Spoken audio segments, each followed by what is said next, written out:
welcome back to Firebrand Hobbies. I am your host Tyson, and this week, as you can see from the video, I will be painting 40 Guardsmen for 40k, kind of cliche title and all that.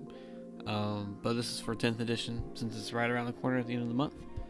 I'll be slap chopping the Guardsmen models, because that is the easiest way for me to paint these guys, and it still kind of looks good.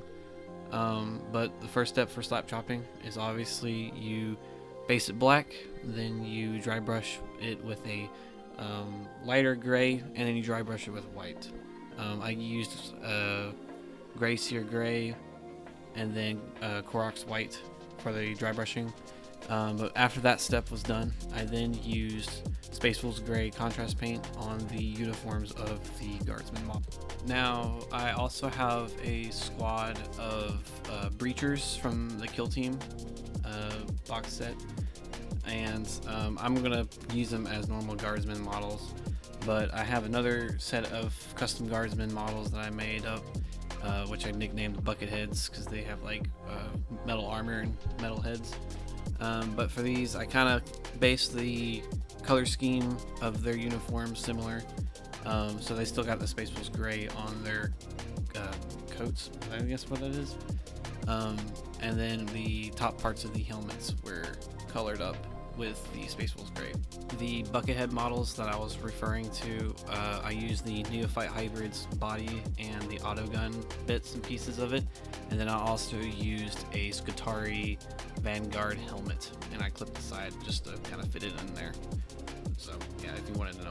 After the Space Wolves gray was applied to the uniforms of the model, I then went over to the armor panels and the helmets and the boots and knee pads and weapons with Blending with Red contrast paint. Now with this model, there's a section near the backpack which I was kind of confused if it was part of the backpack's pouch or if it was like an armor panel. I had just painted it red to make it look like the armor panel goes out to kind of support the backpack as I run. I don't know. Personally, with these models, I like the old ones better because they didn't really have enough, like, it wasn't really oversaturated with details. And I also kind of like these Starship Troopers kind of helmet. When it came to batch painting all of these, I had to actually bring them over to my grandparents' house one time just to paint while we were having a family dinner. Because it's kind of hard to find time to paint all this because there's a lot of paint. But I managed to get it done within the week. But it's kind of interesting doing a batch painting with all this stuff. But anyways, moving on. When it came to the breacher teams, I painted the boots and the gloves because that's how the bucket heads were painted. I didn't paint the chest piece, but I did paint the canister on his back and the kind of like mohawky armor panels and stuff on the helmet itself. When it came to batch painting, it's really based on like motivation and consistency, especially when you have these types of models that have different poses and whatnot. And you I wanted different poses because I didn't want them all to look kind of similar, but some of them still winded up looking the same. So it was kind of rough trying to paint all this stuff, but again, I managed. It's just dragging along, watching YouTube videos in the background and listening to music while as you do day by day, step by step on every single model. And it was kind of rough at first because everything still looked kind of bland, but then once you start getting the armor panels on and the uniforms painted down, everything at that point just like sailed really quickly. As you can see for the next steps coming up, it just went smooth sailing at that point, and we continued on with the next step. And so the next step was the silver pieces of the armor on the breacher teams, but in general just on all the equipment. I did dry brush, I think most of it, if I recall correctly. I dry brushed it trying to test out if it would look good or not on the models I did at my grandparents'. And some of it did look good, but I also managed to get some of the silver onto the red, which I will go back over with Blending with Red to fix everything up. But for the breacher teams, it was the armor that he was wearing and all the tools he had. And then for all the other models, it was just the barrels of the guns and like the insignias on their heads and the grenades. And then for the Voxcasters, it was obviously the backpack. I think at some point I did change from going Necron's compound to Iron Warriors paint.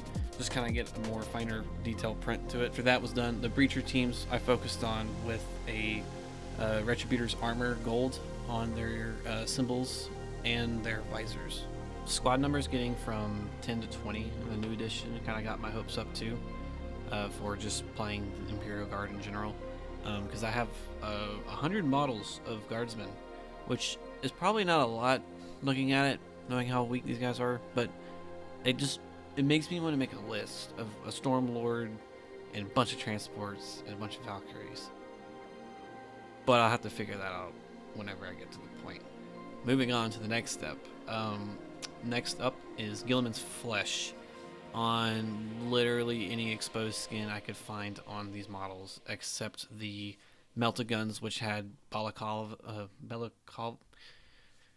bandanas over their faces. I cannot speak any sort of English. After that, the whole model was caked in Agrax Earthshade to kind of dirty up the thing and to kind of keep the harsh brightness of the model itself down to a more darker level. This was the last step, and after that was done, I was completely finished up with my 40 Guardsmen.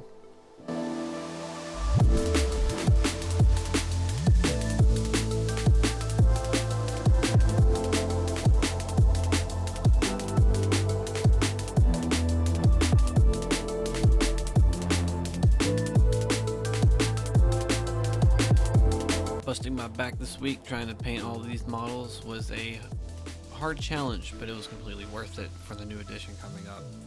If you enjoyed the video, feel free to like, comment, and subscribe. It's free, and you don't have to pay a penny for it. I'll see you guys in the next video next week. See ya.